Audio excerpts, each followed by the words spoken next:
నమస్తే. నేను మీ కుప్ప పద్మిని. ఇన్నాళ్ళు మీ సపోర్ట్‌ని నాకందిస్తూ, మీ ప్రేమని నాకందిస్తున్న ప్రతి ఒక్కరికి కృతజ్ఞతలు. ఇప్పుడు చూడబోతున్న ఈ వీడియో కూడా ఖచ్చితంగా మీకు ఉపయోగపడుతుంది. లైక్, షేర్ అండ్ సబ్స్క్రైబ్ చేసి మీ ఇష్టాన్ని, అలాగే మీ సపోర్ట్‌ని నాకందించండి. అలాగే ఈ వీడియో పట్ల మీ అభిప్రాయాన్ని కామెంట్ సెక్షన్‌లో కామెంట్ చేసి నాకు తెలియజేయండి. నమస్తే. నమస్తే. Welcome to our channel. నేను పద్మిని. ప్రస్తుతంతో పాటు ప్రముఖ ఆధ్యాత్మికవేత్త, నారీసేన ఫౌండర్, దత్త సేవకురాలు శ్రీమతి లతా దత్త గారు మనతో పాటు ఉన్నారు. మాట్లాడదాం. నమస్తే అక్క.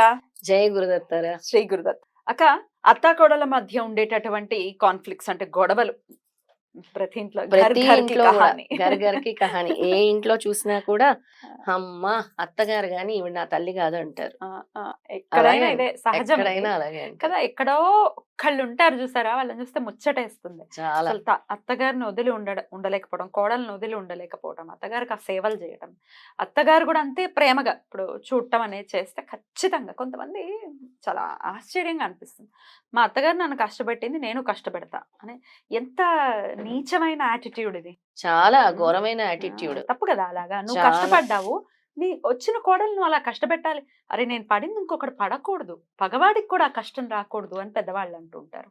కోడల్ని అలాగా కష్టపెట్టేది. ఇక కోడళ్ళు కూడా చూస్తే వెంటనే విడగొట్టేయాలని చెప్పి, ఆ, తల్లి బిడ్డల్ని విడగొట్టాలని, లేకపోతే తమ మాటే వినాలని. కోడళ్ళు ఏం తక్కువ తినరు, అత్తలు కూడా ఏం తక్కువ తినరు. ఇద్దరు ఇద్దరు ఇద్దరికిద్దరు సరిపోయారు. సరిపోయారు. అయితే పద్మిని ఇక్కడ చాలా మార్పు, తల్లిది చాలా ఇన్ఫ్లుయెన్స్ ఉంటది ఉమ్, పిల్లల మీద. ఒక పిల్ల అత్తగారింటికి వెళ్తుంది అన్నప్పుడు తల్లి బాధ్యత కూడా ఉంటుంది. ఉమ్, నువ్వు ఇక నుంచి ఉమ్, నీ అత్తగారు నీ తల్లి, ఉమ్. అని నువ్వు పిల్లకి తల్లి నేర్పుకోవాలి. భావనతో ఉమ్, చూసుకోవాలని నేను నా పిల్లకి చెప్పుకున్నాను కాబట్టి ఇప్పుడు అందరికీ చెప్తున్నాను. ఉమ్, నేను నా కూతురికి అలాగే చెప్పాను అత్తగారింటికి పంపించేటప్పుడు. ఉమ్. ఇక నుంచి నీ అత్తగారు నీ తల్లి, ఏమని ఒక కోపం వచ్చిన ఒక మాట అన్నా కూడా నేను నిన్ను ఎలా అంటానో దాన్ని ఊహించుకో. ఉమ్, అరే మా అమ్మ అనేది కదా, ఉమ్, అలా మా అత్తమ్మ ఉమ్, పేరులోనే అత్తమ్మ అని పిలిచి ఉమ్, అనుకో అని. ఉమ్, కానీ నిజంగా ఆ దేవుడి దయతో, ఉమ్. నిజంగా ఆ దేవుడికి ఎన్ని నమస్కారాలు పెట్టుకోవాలి. మా వదిన గారు కూడా అంత మంచి ఆవిడ. దొరికారు కదా. అవును. అసలు ఆఫ్ స్క్రీన్ నాకు చాలా సార్లు చెప్పారు, చాలా మంచి వాళ్ళు, చాలా అసలు నేవియాలాంటి. ఏ విషయంలోనైనా ప్రియా ప్రియా నా కోడలు ప్రియా నా కోడలు ఉంటే ఇలా చేసి ఇచ్చేది జ్యూస్. అవునా మీకు జ్యూస్ చేసి ఇస్తుంది, నాకు ఏ రోజు చేసి ఇవ్వలేదు అని నేను షాక్ తినేదాన్ని. అమ్మో నా కోడలు నేను ఆఫీస్ నుంచి వచ్చేసరికి ఇలా తయారు చేసి పెట్టేస్తుంది అసలు. నా హెల్త్ కోసము ఇలా సబ్జా గింజలేసి ఆ స్మూతీ అంట చేసి ఇచ్చేది. స్మూతీ చేయటం వచ్చా ప్రియాకి? అంటే ఇలా నేను ఆశ్చర్యపోయిన సందర్భాలు ఎన్నో. అంటే తను అంతే ప్రేమించింది, అత్తగారు కూడా అంతే గౌరవంగా ఆ పిల్లని చూస్తారు, అంతేనా? చాలా, ఉమ్. చాలా గౌరవంగా ఈ రోజుకి కూడా ప్రియాయే ఇది, ప్రియాయే అంటారు. అంటే మరి మిస్ కొడుకు అవుతున్నారేమో, ఇప్పుడు అమెరికాలో ఉన్నారు. చాలా మిస్ అవుతున్నారు. అంటే అందరూ కూడా అలా ఉండాలని అనుకుంటున్నాను. అది నిజంగా మనం చేసిన పూజా ఫలం అవ్వచ్చు, మనం చేసిన సాధన అవ్వచ్చు, మనది మన పిల్లలకొస్తుంది అని అంటాం గదా! చాలా సందర్భాల్లో అందరూ అంటే ప్రతి ఇంట్లో కూడా అత్త, కోడలు కలిసి ఉండాలని ప్రయత్నించాలి. ఉమ్, ఎందుకు అనంటే ఆ తల్లి కొడుకుల్ని విడదీయటం వల్ల అది నీకు మంచిది కాదు ఉమ్, రేపొద్దున. ఉమ్. అలాగే భార్యాభర్తల్ని విడదీయటం కూడా అత్తగారికి మంచిది కాదు. ఆ. ప్రతి అత్తగారు కూడా తల్లిలా ఆలోచించాలి. అంటే నా కూతురులా భావించాలి. ప్రతి అత్తగారు కూడా కోడల్లా చూడకూడదు. నా కూతురు అని భావించాలి. అసలు అట్లా జరగని పని అక్క. ఎందుకంటే బ్రాటప్ లోనో ఉందో, లేకపోతే మరి అది గ్రహస్థితో ఏం తెలియదు కానీ, అలా చూడలేని పక్షాన్నే ఉన్నారు చాలా మంది. అలాగే ఎట్లా ఉన్నారు. మరి వీళ్ళిద్దరిని సమన్వయపరచడం ఎట్లా? అసలు అలా చూడాలి. అలాంటి భావనలు తీసుకురండి. ఉమ్. చాలా మంది మంచి వాళ్ళున్నారు ఉన్నారు, పద్మిని. ఉన్నారు. నా ఫ్రెండ్ ఉమా అని ఉంటుంది. ఉమ్, ఆవిడ వాళ్ళ వియంకురాలిద్దరూ ఉమ్, ఎంత స్నేహంగా ఉంటారనంటే ఉమ్. ఇంక ప్రాణం అన్నమాట. అంటే ఆదర్శం వీళ్ళందరికీ అని అదృష్టం చెప్పుకోవచ్చు. అక్క అది. అంటే అదృష్టం. ఎక్కడోగాని ఉంటారు కదా, అదృష్టం అది, అది నిజంగా. ఉమ్, చాలా అదృష్టం ఉమ్, అన్నమాట. ఉమ్, అయితే ఇలా అంటే మీకు మీ అత్తగారికి ఉమ్, కుదరాలి. ఉమ్, అంటే మంచి సంబంధాలుండాలి. నాకు నా కోడలికి మంచి సంబంధ బాంధవ్యాలుండాలని. కొన్ని ఇళ్లల్లో అత్తగారు పరితపిస్తూ ఉంటుంది. కొన్ని ఇళ్లల్లో కోడలు పరితపిస్తూ ఉంటుంది. ఉండాలి అనే కోరుకోవాలి గానీ, విడిపోవాలని ఎవరు కోరుకోకండి. ఉమ్, ఎందుకనంటే మీరేది కోరుకుంటారో అదే మీ పిల్లల నుంచి మీకొస్తుంది. ఉమ్. ఎందుకంటే ఎప్పుడైనా సరే ఒక మంచే జరగాలని కోరుకోండి. ఇంకా మీరు మంచి కోరుకున్న ఆవిడ చెడే చేసిందనుకోండి, ఆవిడ విజ్ఞతకు వదిలేసేయండి. మన ధర్మం మనం పాటించాలి. మన ధర్మం మనం పాటించాలి. అత్తా కోడళ్ళు చక్కగా కలిసి ఉండాలి, ఇలాంటి గొడవలు లేకుండా ఉండాలి అని అంటే కొన్ని చెప్తాను. హ్మ్. ఏం చేయాలంటే ప్రతి శుక్రవారం కూడా దీనికి మెయిన్ గ్రహం కారణము శుక్రుడు. ప్రేమ కదా మరి. ప్రేమ భార్యాభర్తల ప్రేమకి శుక్రుడే, అవును. అమ్మో! అత్తా కోడళ్ళ ప్రేమకి శుక్రుడే.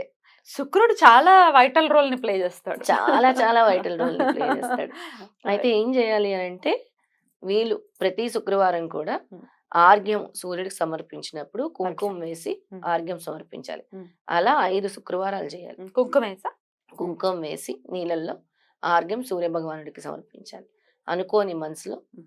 నేను మా అత్తగారు కలిసి ఉండాలి, మా ఇంట్లో మంచి ప్రశాంతమైన వాతావరణం రావాలి, మా ఇంట్లో ఎటువంటి గొడవలు జరగకూడదు అని అలా అర్ఘ్యం ఇస్తా. కుంకుమ కలిపిన హ్మ్. ఆర్ఘ్యం సూర్య భగవానుడికి ఇచ్చేసి తర్వాత శుక్రవారం రోజు వైట్ థింగ్స్ ఏమైనా ప్రసాదంగా చేసి గుడి దగ్గరికి వెళ్ళి అమ్మవారి గుడి దగ్గరికి వెళ్ళి అక్కడ పంచిపెట్టండి. దద్దోజనం. దద్దోజనము హ్మ్. లేదంటే క్షీరాన్నము హ్మ్. అలాంటివి. హ్మ్. చక్కగా మీ అత్తగారికి ఏదైనా ఒక వెండి వస్తువు గిఫ్ట్ ఇవ్వండి. గిఫ్ట్. వెండి చక్కగా. వస్తువు హ్మ్.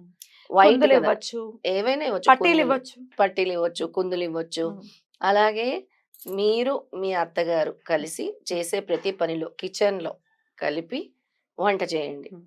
అంటే అమ్మ వంట బాబోయ్! చేయండి అని అంటే ఒకరు కట్ చేసి ఇవ్వటము, ఆ! ఒకరు నేను వండుతాను ఆ! అంటాము. అంటే ఆ కెమిస్ట్రీ మీరు అలవాటు వర్కౌట్ చేసి చేయాలి. వర్కౌట్ చేసుకోండి. అలా చేయటం కూడా కలిసి వస్తుంది కిచెన్ లో కలిసి ఉండటం వల్ల. హ్మ్. ఎక్కువ మాటలు అత్తాకోడళ్ళు కిచెన్ లోనే జరుగుతాయి, అవును. ఎక్కడా జరగవు. కిచెన్ వంటింట్లోనే జరుగుతాయి కాబట్టి ఆ వంటింట్లోనే ట్రూ. ఇద్దరు కలిసి ఎందుకు చేయమన్నానంటే ఇద్దరు కలిసి చేసిన వంటని ఏదైనా అన్నం అవ్వచ్చు, కూర అవ్వచ్చు తీసి చపాతీ చేస్తే ఫస్ట్ చపాతీ బెల్లం కలిపి ఆవుకి పెట్టాలి. ఆవు హ్మ్. ఆవుకి పెట్టాలన్నమాట తీసి. అంటే ఆ టైంకి ఆవు వస్తుందా అనే సందేహం కూడా రావచ్చు. తీసుకెళ్ళి ఆవులున్న దగ్గరికెళ్ళి పెట్టాలి. పెట్టాలి. అంటే ఈ సమస్య తీరటానికి. రైట్. లేదు అనంటే వండిన అన్నంని తీసుకెళ్ళి హ్మ్. కాకికి పెట్టాలి. హ్మ్. దానివల్ల కూడా హ్మ్. చాలా కెమిస్ట్రీ కుదురుతుంది. ప్రతిరోజు పెట్టేయటం వెళ్ళి కొన్ని బాల్కనీస్‌లో. రోజులు హ్మ్. అంటే మీ పరిస్థితులు చక్కబడే వరకు, ఇంట్లో ప్రశాంతమైన వాతావరణం వచ్చే వరకు, సూటిపోటి మాటలు అనకుండా ఉండే వరకు. హ్మ్. అందుకే అత్త, కోడళ్ళు ఇద్దరి చేతిలోనే ఉంటుంది హ్మ్. ఈ సంబంధ బాంధవ్యాల్ని హ్మ్. ఎలా కలుపుకోవాలి, హ్మ్. ఎలా వెళ్ళాలి అనేది. హ్మ్. ఇలా చిన్న చిన్న ఈ రెమెడీస్ చేసుకుంటే గనక హ్మ్. చక్కగా హ్మ్. వాళ్ళలో మంచి ప్రేమ, అనురాగాలు గూడా పెరుగుతాయి. తప్పకుండా. తప్పకుండా. చాలా చక్కటి రెమెడీస్ చెప్పారు. డెఫినిట్‌గా అర్థం చేసుకోవాలి. ఎప్పటికప్పుడు మార్పు తెచ్చుకోవాలి. తెచ్చుకోవాలి. విడిపోయి ఎన్నాళ్ళు విడిపోయి ఉంటాము. చిన్న చిన్న విషయాలకు అలగకూడదు. యాహ్! అత్తగారు ఇలా అనిందని కోడలు అలగటము, కోడలు ఇలా అనేసింది నన్ను అని అత్తగారు బాధపడటం. ఇలా అనుకుంటే అది ప్రొలాంగ్ చేసుకుంటూనే వెళ్తాం. రైట్. ఎక్కడివి అక్కడ తెంచేసి ఒక్కోసారి మీ అత్తగారు అన్నారనుకోండి ఆవేశంతో, మీరు ముభావంగా ఉండండి. హ్మ్. మీకు ఎప్పుడో ఒకప్పుడు సమయం వస్తుంది. అత్తయ్య మీరు ఇలా అన్నారు, నేను బాధపడ్డాను, నాకు బాధ అనిపించింది అని వ్యక్తం చేయండి. హ్మ్. అలా అంటే ఆవిడ అన్నప్పుడే మీరు అనాలి, హ్మ్. గొడవలు పెంచుకోవాలని కాదు. రైట్. పరిస్థితులకు అనుకూలంగా మీరు చేసుకోండి. ప్రవర్తించాలి. ఈ రెమెడీస్ చేసుకోండి. హ్మ్. చక్కటి ఫలితం. పరిష్కారాలు, చక్కటి ఫలితాన్ని ఇది తప్పకుండా ఇస్తుంది. రైట్ అక్క. Thank you so very much. నమస్తే. నమస్తే.